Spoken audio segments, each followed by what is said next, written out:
С начала года на территории республики зафиксировали 101 пожар, при которых, к сожалению, погибло 15 человек. Большинство пожаров произошло в жилом секторе.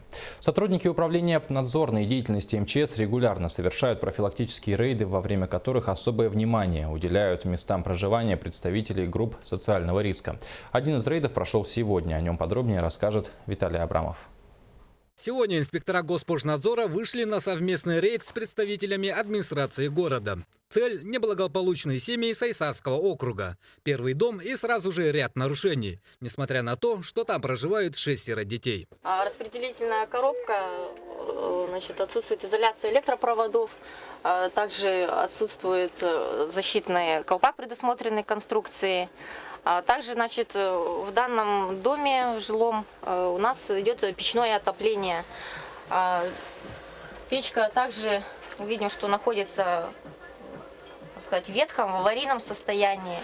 Имеются следы уже трещин, как видим, уже от старости.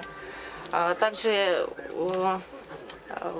на полу возле печки имеется железный лист, но застелено дорожкой. Хозяин дома сетует на то, что дом старый и что после любого ремонта печь все равно приходит в такое состояние. А между тем возгорания из-за печей не столь редки. С ним проводится профилактическая беседа и рекомендовано быть осторожным с огнем. Комиссия следует далее, по пути также фиксируя недолжное состояние электропроводки в подъезде. Но дальше хуже. В квартире, где находятся двое малолетних детей, взрослые с явными признаками алкогольного опьянения. Специалист по делам несовершеннолетних, как говорится, берет эту семью на карандаш. В присутствии несовершеннолетних вы не должны употреблять. Вы же также показываете, отрицательно влияете на воспитание своих детей. Это, конечно, понимаю, я сижу там потихоньку в компьютере. Кроме того, неизвестен доход семьи. Отец и мать не работающие, но деньги на выпивку есть, а заменить старую проводку нет.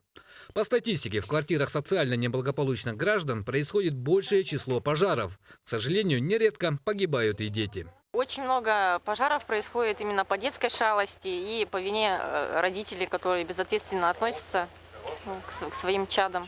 По всей республике сотрудники ГПН проводят плановую работу по профилактике пожаров в жилом секторе. Но несмотря на это, только с начала нового 2016 года в Якутии зарегистрирован 101 пожар с 15 погибшими. Виталий Абрамов, НВК Саха, Якутск.